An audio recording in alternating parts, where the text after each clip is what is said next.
Guys, so today we'll be talking about on-page CSS. On-page CSS.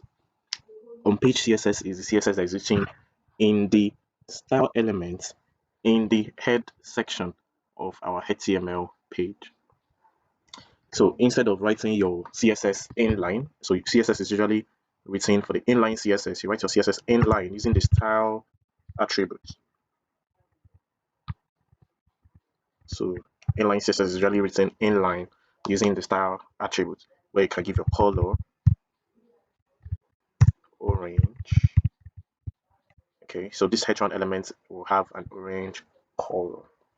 Okay, so in the scale of preference, the inline CSS overrides the on-page CSS and the linked CSS. Okay, so inline CSS will always override any other CSS. Inline CSS will always override any other CSS. So for instance, on page, we have our H1. Our H1 element has a color, white. However, we came inline in the element and gave H1 element a color, a text color of orange. And so our H1 element has a text color of orange. However, we're not concerned about inline CSS because it has its own disadvantage. So for before we continue, let me get back this guy and let me have another H1 element. So we have another H1 element and I run. So you see that this H1 element is obeying the command given to this all H1 elements in this code. However, this command given inline is only specific to this particular H1 element.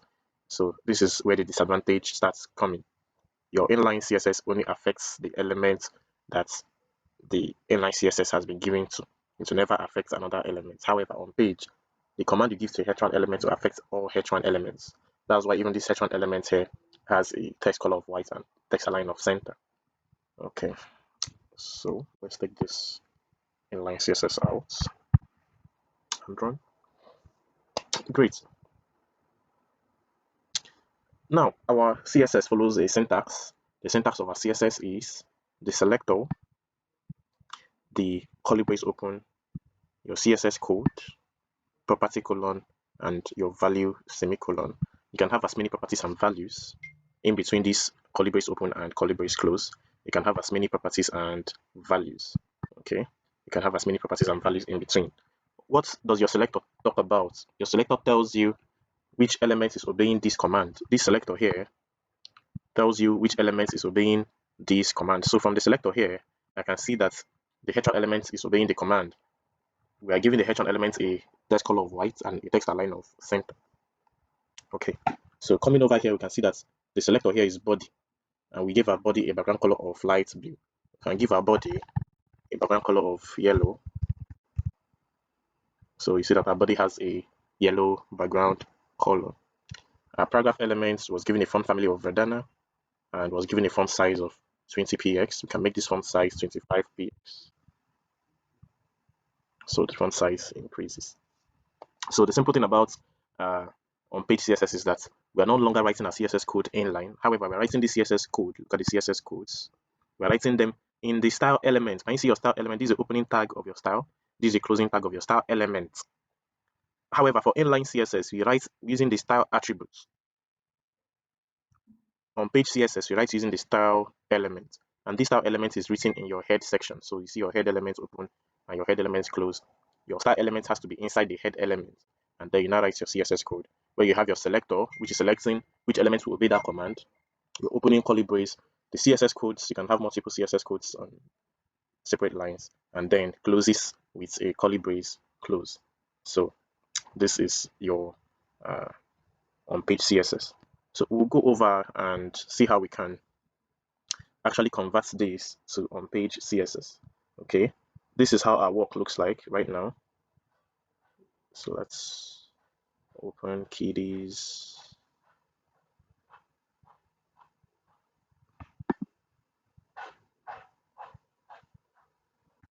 So right now, this is how our Kitties website looks like.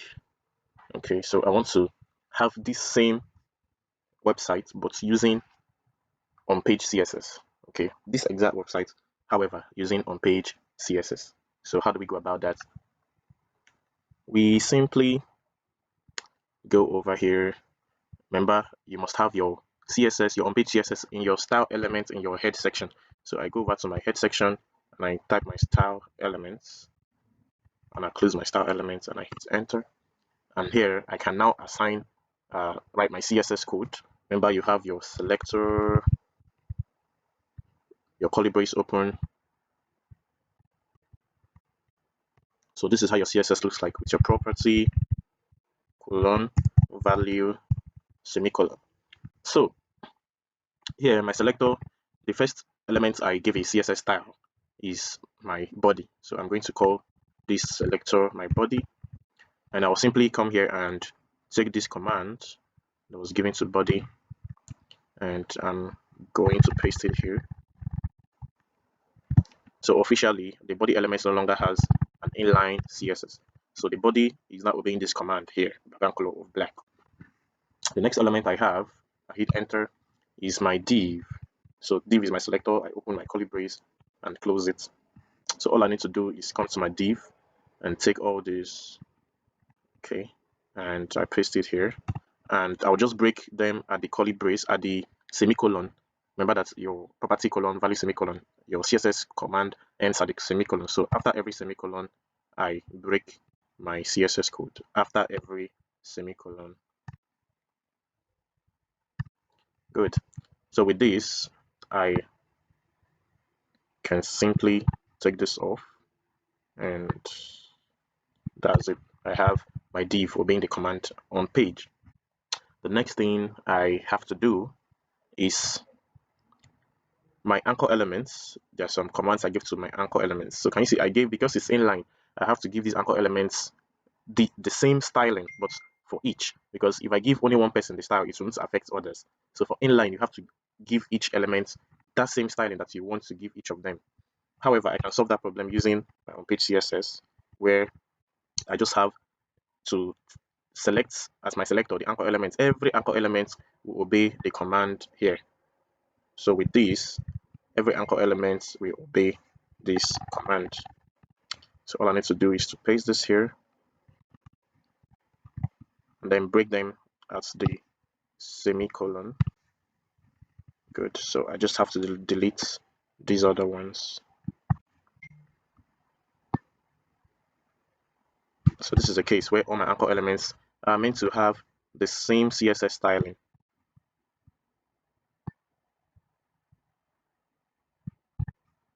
Okay. And then the last thing is my h1. I have a h1 element with a style.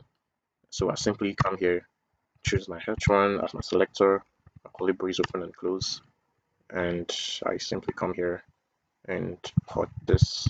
Remember, it's just that I've written this already in our last tutorial. So I just have to break this in at after the semicolon, and then I can take this out. So boom, this is my contact us page, and I can go back here, go to my contact us, and you see it's looking exactly the same. So I'm going to copy this. So I'm going to copy the entire body section. I'll come to my index, and I'm going to paste this entire body section. I'm coming to my login. I'll paste this entire body section.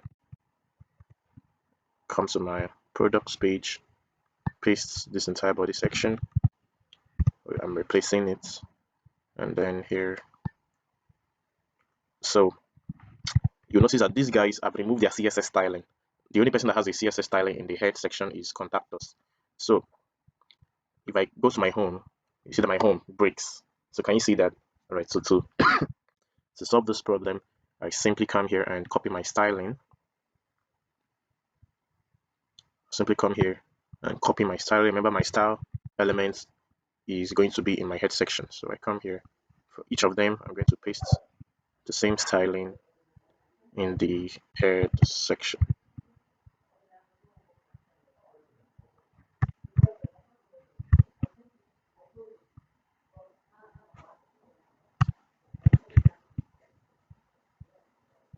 Okay, so with this, you discover that we are done. We've been able to convert our inline CSS to on-page CSS. All right. So stay tuned for more. Our next tutorial will be about how to convert an on-page CSS to a linked CSS. All right.